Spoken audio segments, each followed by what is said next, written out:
हाँ जी, नमस्कार मित्रों, कैसे हैं आप सब? आज मैं आपको जो कहानी सुनाने वाला हूँ, उस कहानी को सुनकर आप सब चौंक जाएँगे। ये कहानी एक गाँव की है। एक गाँव में 2 दोस्त जो दोनों दोस्त जो होते हैं वो बड़े ख़ास होते हैं, मतलब ख़ास मित्र कह लो। एक-दूसरे के सुख और दुःख में हमेशा साथ रहते थे।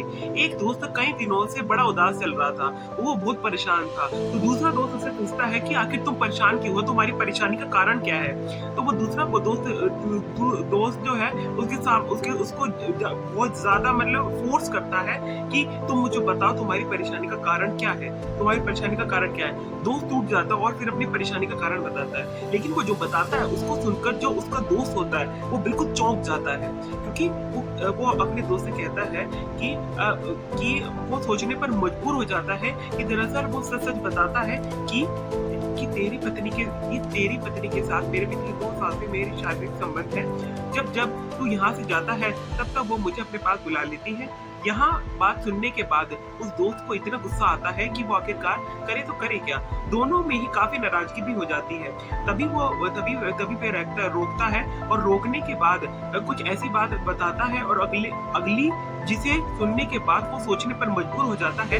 कुछ वक्त बीत जाता है और बीतने के बाद आखिरकार पता चलता है कि उसी गांव के अंदर 1-2 नहीं 4 कत्ल हो चुके हैं।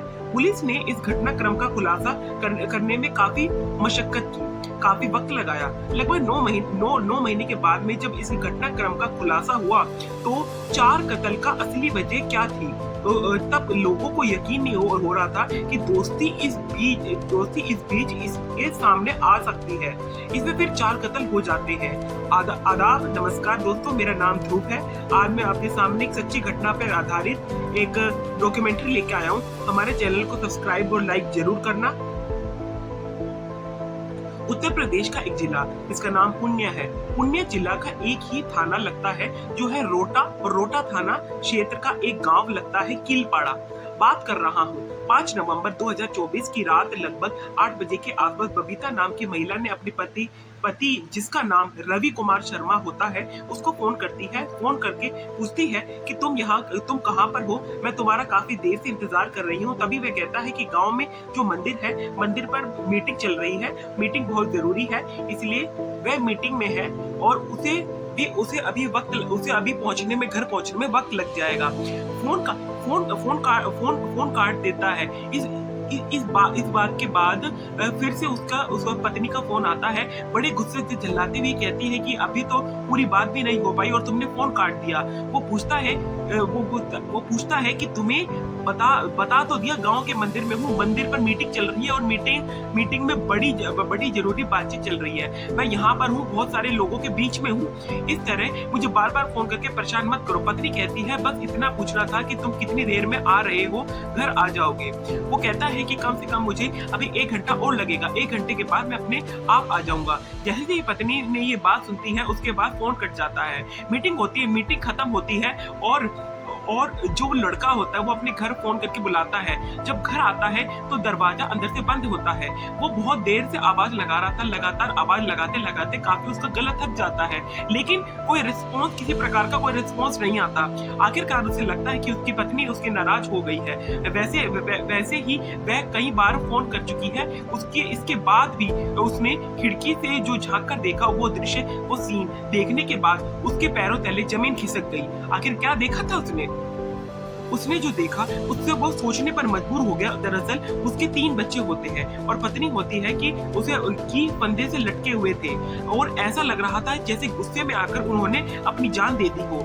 इसके बाद वो लड़का जोर जोर से चीखता चिल्लाता है। रात के लगभग 9:15 बजे के आसपास का वक्त हो रहा होता है। जहाँ जहाँ तक चीखे के चिल्लाने की आवाज पहुंच रही होती है, गाँव के लोग जब मौके पर आकर देखते हैं और आवाजें सुनते हैं, तो गांव के लोगों जब मौके पे आए, जब सारे लोग इकट्ठे हो गए, उसके बाद में उस दरवाजे को तोड़ने की तमाम कोशिश की जाती है। आखिरकार सफलता फिर मिल जाती है और दरवाजा तोड़ दिया जाता है। जैसे दरवाजा टूटता है उसके बाद पता चलता है कि 4 लाशें हैं जो कि लटकी हुई है। आखिरकार ग्रामीणों ने सबके सामने उन लाशों को उतारा और जिसमें बबीता की लाश होती है, जिसकी उम्र लगभग 26 साल के आसपास होती है। उसकी बेटी जो सबसे बड़ी होती है, जिसकी उम्र लगभग 8 साल की थी, नाम रिया होता है। दूसरा बेटा जिसका नाम सूरज होता है और उसकी उम्र लगभग 5 साल के आसपास होती है। तो सबसे छोटा बेटा जिसका नाम सुजीत होता है और उम्र उसकी 3 साल होती है। चारों की लाशों को उतारा जाता है। पुलिस को सूचना दी जाती है और पुलिस मौके पर आती है। पुलिस ने इन चारों के शव को कब्जे में लेकर पोस्टमार्टम के लिए भेज दिया। पोस्टमार्टम को आने में बहुत समय लग जाता है। उसके बाद फिर जो ये बबीता होती है, ये मायके वालों को भी सूचना दी जाती है, रिश्तेदारों को भी सूचना दी जाती है। पुलिस वाले इन मामलों में जांच कर रहे थे, पड़ताल कर रहे थे कि आखिर पूरा मामला है क्या और ये पूरा मामले का पूरा सच है क्या, कि 3 बच्चों और खुद को भी उसने अपना जीवन लीला समाप्त कर ली। आखिरकार बबीता देवी की मां निर्मला देवी से संपर्क किया जाता है।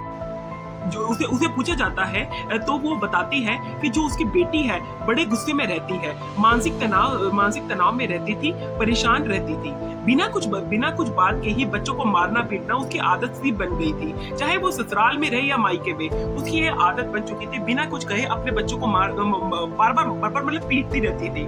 जब देखो बच्चों को किसी न किसी बात पर मारती और पीटती रहती। और उसका पति रवि कुमार से बातचीत की जाती। उससे पूछा जाता कि जब ये घटना हुई तो वो कहाँ था और वो क्या कर रहा था, कि साहब गांव के मंदिर पर मीटिंग चल रही थी। वो पुलिस वालों को स्टेटमेंट देते हुए कहता है वो तो मीटिंग में शामिल था और उसे नहीं पता कि उसका रो रो कर बुरा हाल हो रहा था।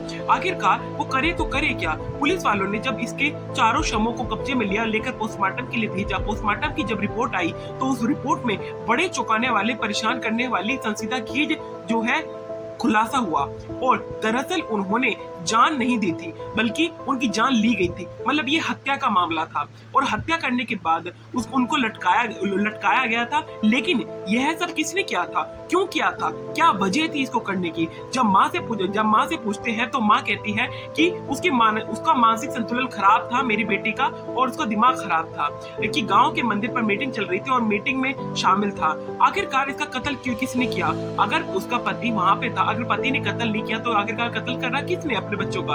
और कॉल डिटेल निकलवाई जाती है। जो कॉल डिटेल्स होती है मेमो का, वो निकाली जाती है कि गांव का एक ही लड़का जिसका नाम आपको मैं बताता हूँ, जिसका नाम वीरेन होता है, और नीलेश कुमार जब पुलिस के हत्थे चढ़ता है तो उससे पूछताछ की जाती है। तब लगभग 6-7 महीने बीत जाते हैं। अब नवंबर 2024 की घटना जुलाई 2025 तक आ जाती है। आखिरकार नीलेश कुमार जब पुलिस के हत्थे चढ़ जाता है तो उससे पूछताछ की जाती है कि तुम्हारा इस कत्ल से क्या रिलेशन है, क्या वास्ता है, आखिर ये सब हुआ कैसे? कि यह महिला उससे प्यार करती थी और वो उससे इतना प्यार करती थी, वे एक दूसरे से दोनों में प्यार करते थे, इतना नजदीक आ चुके थे कि जब उसका पति घर से बाहर जाया करता था तब तक उसे वह उसको अपने घर पे बुला लिया करती थी। और यह लंबे समय से चल रहा था।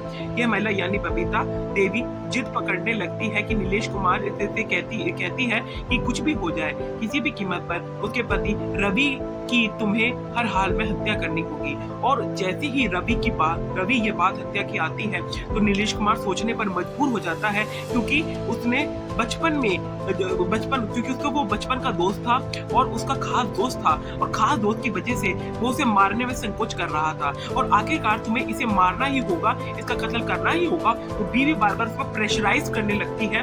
प्रेशराइज इतना ज्यादा हो जाता है, वो नीलेश से पूछता है कि नीलेश आखिरकार तुम इतना परेशान क्यों रहते हो? और बड़े शांत स्वभाव से वो, अब आप समझ रहे होंगे कि मैंने पहले आपको जो कहानी बताई थी उस कहानी में डाइवर्ट हो रही है। अब वो जब अपने बेस्ट फ्रेंड को ये सारी बातें बताता है तो उसका बेस्ट फ्रेंड थोड़ा बहुत ज्यादा उदास होता है, तो बहुत ज्यादा गुस्से में भी आ जाता है। उसके बाद में कि जिसने मारने का प्लान बनाया है ऐसा ना करें, हम उसको ही मार डालेंगे, यानी वो दोनों दोस्त मिलकर उसे बबीता को ही मार डालेंगे, बबीता का कत्ल कर देंगे। और इसके लिए तारीख तय कर दी जाती है, इसके लिए समय भी तय कर दिया जाता है। तारीख और समय जब तय हो जाता है तो आखिरकार वो दोनों मिलकर उनका उनका कत्ल कर देते हैं। और जब वो कत्ल कर रहे थे तो बड़ी वाली बेटी जिसका नाम रिया होता है वो अचानक सामने आ जाती है और सब उसके सामने हो जाता है, और जिस कारण से उसको मारते समय यानी बबीता को मारते समय उसके जो पिता है वो देख लेते हैं उसे, और नीलेश उसको देख लेती है। आखिरकार इससे पहले कि वे चीख पाती, चिल्ला पाती, कुछ करने का मौका कर पाती, रिया का भी गला दबा देते हैं। और जैसे रिया का गला दबा रहे थे घर में 2 लाशें पड़ी हुई थी, और अचानक ही सूरज की आंखें खुल जाती हैं। सूरज भी जाग जाता है और सूरज जब देखता है कि सूरज के साथ साथ वैसा ही सूरज के साथ भी वैसा ही करते हैं, जैसे पत्नी को मारा, जैसी बेटी को मारा, इसी प्रकार जो है जो सुजीत होता है उसकी आंखें भी खुल जाती है। सुजीत को भी वही मार दिया जाता है, यानी कि उसका भी गला घोट दिया जाता है। फिर तीनों का गला घोटने के बाद में उसको रस्सी पर ऊपर लटका दिया जाता है, और तीनों का गला घोटते ही एक आदमी पूरी जिम्मेदारी संभाल लेता है और दूसरा मंदिर पर चला जाता है। यह सब करने के बाद की गांव की मीटिंग चल रही है ताकि उसके लिए कोई गवाही दे दे, और यह सब चल रहा था क्योंकि कोई नहीं जानता कि इन चारों का कत्ल किसने किया गया, कोई उन पर शक नहीं करेगा।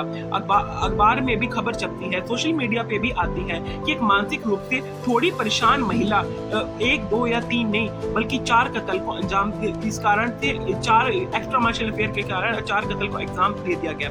आखिरकार पुलिस ने जुलाई 20 मतलब 20 जुलाई को 20 जुलाई 2025 में इस घटनाक्रम का खुलासा होता है, तो लोगों को यकीन नहीं हो रहा था कि महिला अपने पति को मरवाना चाहती थी, 3 बच्चों की मां थी, लेकिन उसका जो प्रेमी होता है, बॉयफ्रेंड होता है, वो अपने दोस्त का समर्थन में चला जाता है और दोस्त मिलकर उस महिला का ही कत्ल कर डालते हैं। हद है इस कलयुग की।